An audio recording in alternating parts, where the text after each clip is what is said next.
SBI research has outlined some key recommendations that are aimed at addressing the critical areas in India's economy. These include a possible universal income transfer scheme, reforms to boost the insurance sector, and also a roadmap for GST reforms. So let's delve into each of these proposals and also their potential impact. Take a look at this report.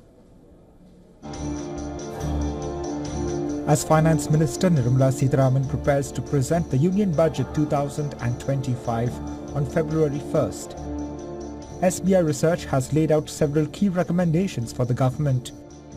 One of the primary suggestions is the introduction of a universal income transfer scheme.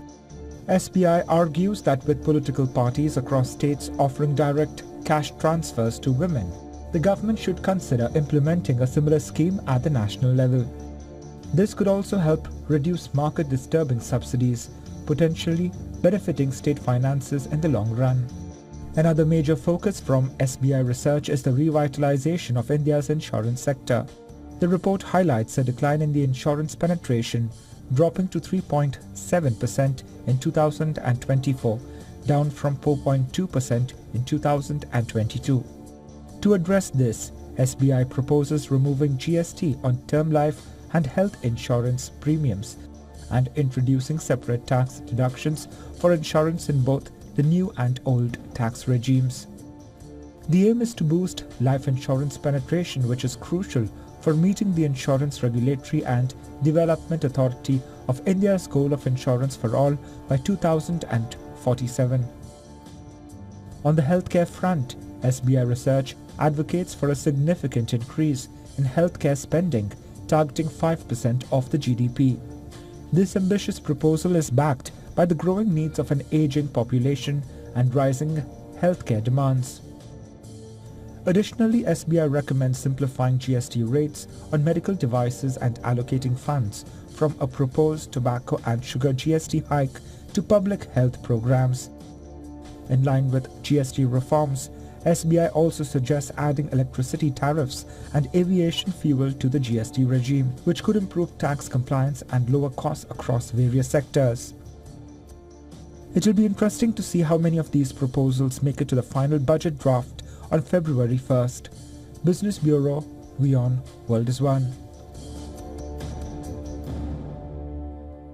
All right, so all eyes, of course, will be on the budget when it is presented, and to help make sense of what, of course, are the expectations of the people and how can the government address some of these, we're joined by Ms. Shubhita Sharma. She's Chief India Economist at Global Data. She's joining us live from New Delhi. Ms. Sharma, thank you very much indeed for joining us here on WION. Let me, in fact, start off by asking you this.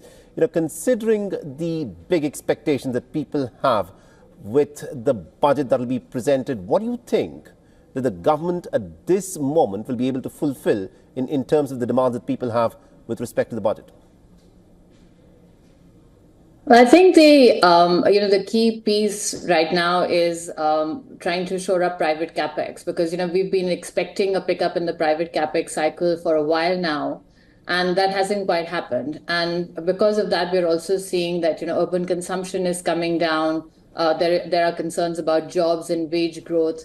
So, of course, the expectations from the budget are always sky high, I feel. Mm-hmm. But what I think that the government can do at this point in time, at least in terms of a near-term, short-term fix, because obviously there are structural issues that they have to deal with, right, is that they should focus on the implementation of their capex plans, which also have fallen short over the last 1 year. So I think that implementation of their policies, their plans is important, which will help, of course, help pick up the broader economy as well.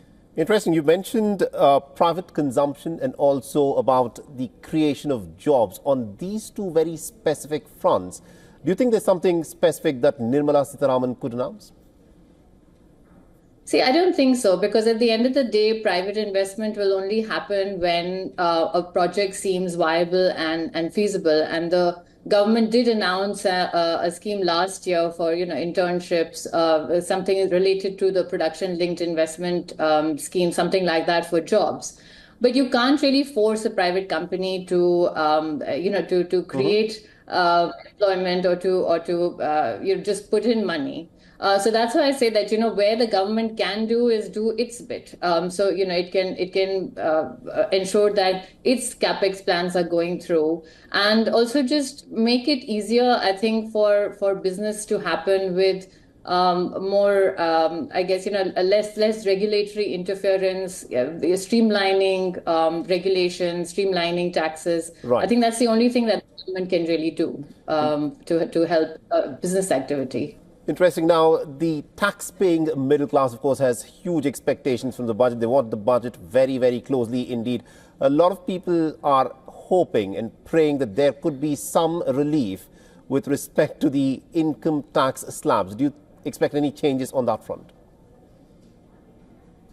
I think maybe there will be some, because there are a lot of worries over urban consumption, and at the end of the day, it is just 2% of India's population that pays the taxes, and they're looking for relief, given that there hasn't been enough jobs and income generation. So I think that the government could do that. Of course, this is all very speculative. We can all guess as to what Mrs. Sitharaman is going to announce in the budget. But I think that it'll be interesting to watch whether they actually cut taxes, which is a more productive way, I would say, and more constructive way to go about increasing consumption rather than increasing welfare spending, which is also one of the expectations. Indeed. Thank you very much, Ms. Sharma, for joining us with that perspective there.